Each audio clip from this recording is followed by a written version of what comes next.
What's up, gamers? Dreamcastguy here, and I'm still out here in the woods, possibly about to get murdered by psychopathic monsters, because I love horror. In fact, I even have a copy of Resident Evil 2 while I'm out here in the forest, because I'm crazy. In fact, today, I want to be talking about the antithesis, though. The terrible scary games. The things that try their best to make your heart rate accelerate, and instead all they do is manage to bore you to death. These are my picks of the top 10 worst horror games. Number 10. Walking Dead Survival Instinct.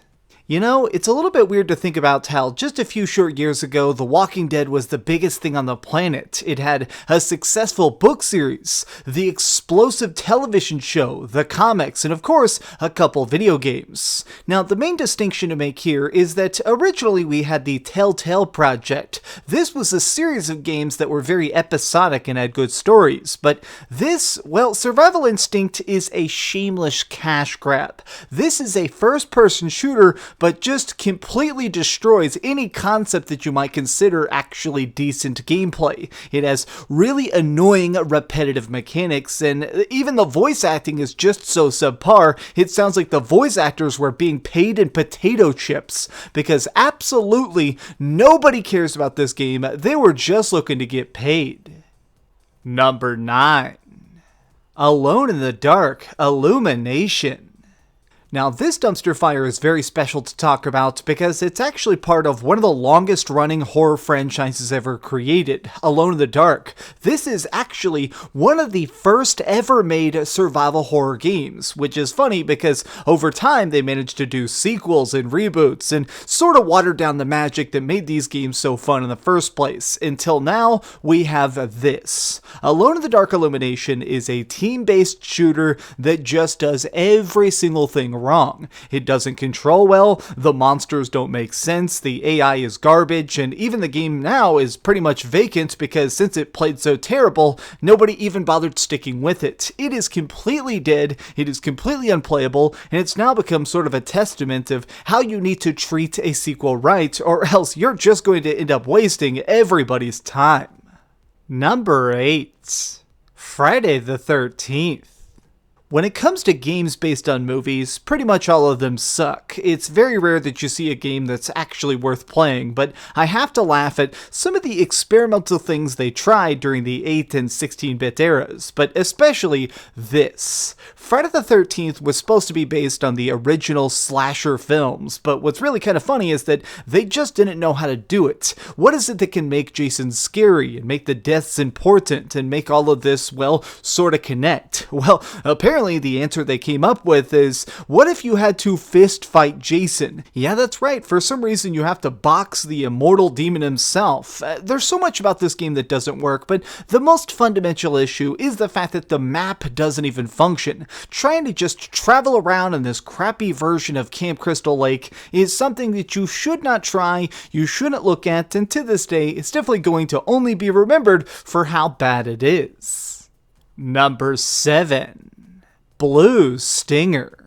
Okay, don't get mad that I'm putting this on the list, because personally I do enjoy Blue Stinger, but I think we have to admit that this thing is a little bit of a cringy mess. The biggest thing being fundamentally that it is just so clunky. This game is one of the only times I've ever seen a horror game based in Christmas, where you're walking around these shopping malls fighting zombies and trying to bash things to bits, and while you're doing this, it's playing very, very happy music, telling you to shop, shop, shop. It doesn't really work as well as I bet they probably thought it would, and more than that, the game is just very, very stilted. Running around, fighting people, trying to get all the coins that are exploding out of these enemies, it just never really works, and I say that as somebody who's beaten the game multiple times. I really wish that this game worked better, because it is something that's just so silly, but not quite in the right way. Number 6. Resident Evil Gaiden. During the peak popularity of the Game Boy Color, pretty much every studio was trying to put something on it, whether it was a spin-off or a sequel. The hot thing to do during this time period to try and boost your budget was certainly to just sell anything on this handheld gadget. Now, this did lead to some really interesting games, but one that I think probably should have been cancelled was definitely Resident Evil Gaiden. This is a non-canon sequel that takes place basically on a boat, where a bunch of zombies and the viruses have managed to escape. Now, the major problem is how you actually fight. Whenever you encounter one of these shambling corpses, you suddenly have this meter bouncing back and forth at the bottom of the screen, and by pressing A, you're able to fire a shot. It's almost like having turn-based combat with the undead, and it ends up being very, very frustrating because a lot of times you end up being bit or hurt simply because of inactivity, where you're trying to actually wait for your shot to be lined up, and you end up dying despite the fact that you have enough bullets to claim victory. I really do wish that they'd had a little bit more time to develop this idea, because I think that a handheld Game Boy game like this, it could have been really, really cool, but instead, it just ended up being this. Number 5. The Letter. If you've been subscribed to this channel for a while, or you've watched a lot of my top 10s, you know that normally what I try and do is talk about a particular topic and then show about a minute of gameplay for each of the games that we're diving into. But for this case, it's a little bit weird to do that because The Letter is only 15 minutes long. Literally, if I end up going a little bit long on my talking here, this video may actually be extended past the point of this entire game. Now, you may be saying, a short experience isn't necessarily a bad experience, Dreamcast guy. Perhaps it plays great. Well, let me tell you, it doesn't. This is basically a locked room adventure where you're trying to go around collecting clues and grabbing items until eventually you can escape. It does not work, it is not creepy, and the worst thing is, this was actually a pretty normally priced project, which means that most people who bought it were able to actually beat it and watch the ending credits before most people would even have a chance to react to what the heck it is. It is a total ripoff, and one of those games that I think managed to get famous just for being such an awful deal. Number 4. Silent Hill Homecoming. There's something so disappointing nowadays about looking back on Silent Hill, because at one point, this series was really, really top-notch. The original trilogy, things like the spin-offs, there was a lot of stuff in this that just managed to really, really be good. And I think that it had a really good sense of how it managed to scare you. It was so psychological and deep that it would really kind of incite a special kind of terror even after the screen was shut off. But there was a clear fundamental shift when we got to Homecoming, because this is where things took a more action focus. There was more combat, there was more enemies, there was more of a chance to play this like a typical third-person shooter, and the biggest problem was that it just wasn't scary anymore. It didn't matter how gooey the monsters were, or why the heck Pyramid Head is showing up, it just didn't care. There was such a lack of true fright in this game that kind of bogs it down. Now, I'm somebody that actually played through this game 4 or 5 times to get every single achievement back on the Xbox 360, and by the time it was concluded, I wasn't terrified in the slightest. I didn't care about how many times things were going to try and pop out or spooky monsters are going to be coming up from the water. This game doesn't care, and because of it, the fanbase just didn't care either. Number 3. Vampire Reign.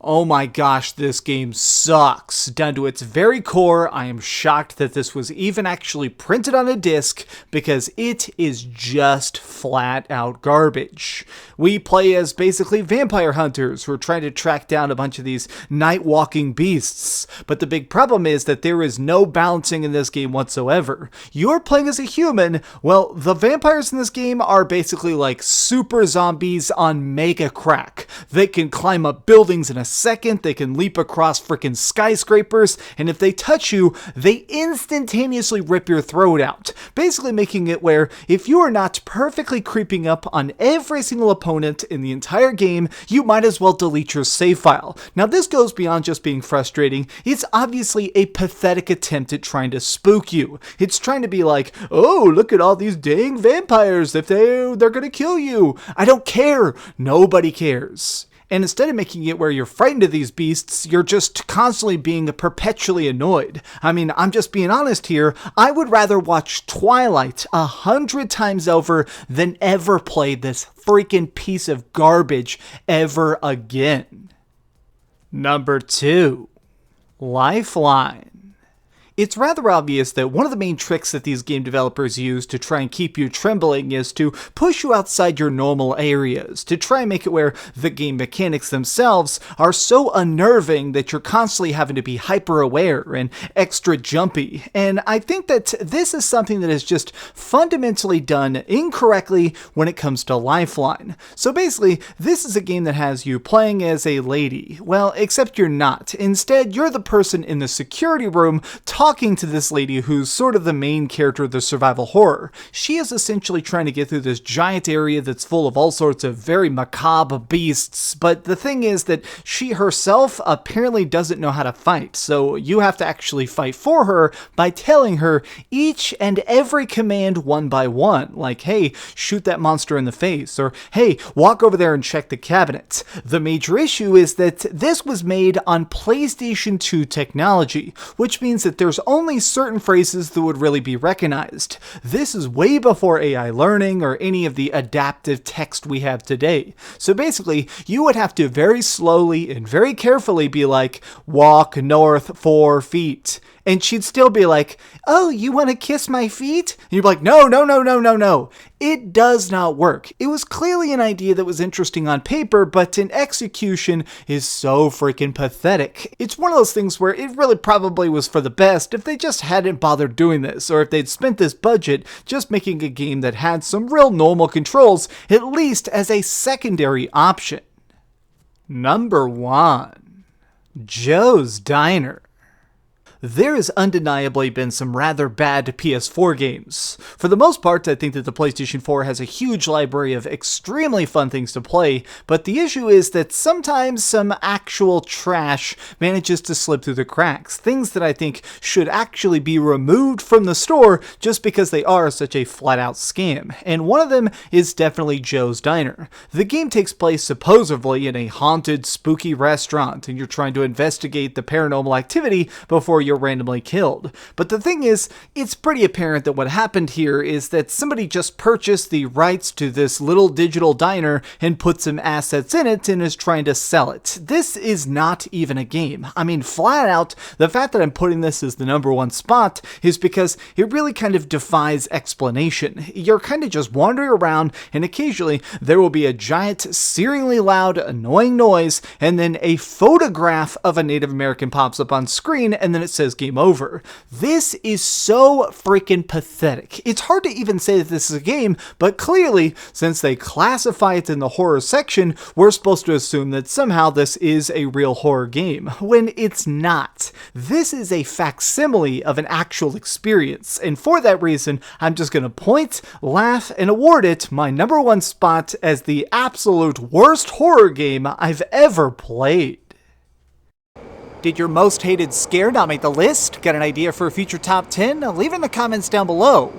I am losing my mind. I'll be honest, I've been out here filming this thing for so long and walking through the woods for so long, I genuinely think somebody's following me, so I'm just going to pack this up. If I'm still alive to upload this, please give the video a like and share it and subscribe. I love you very much. Keep dreaming.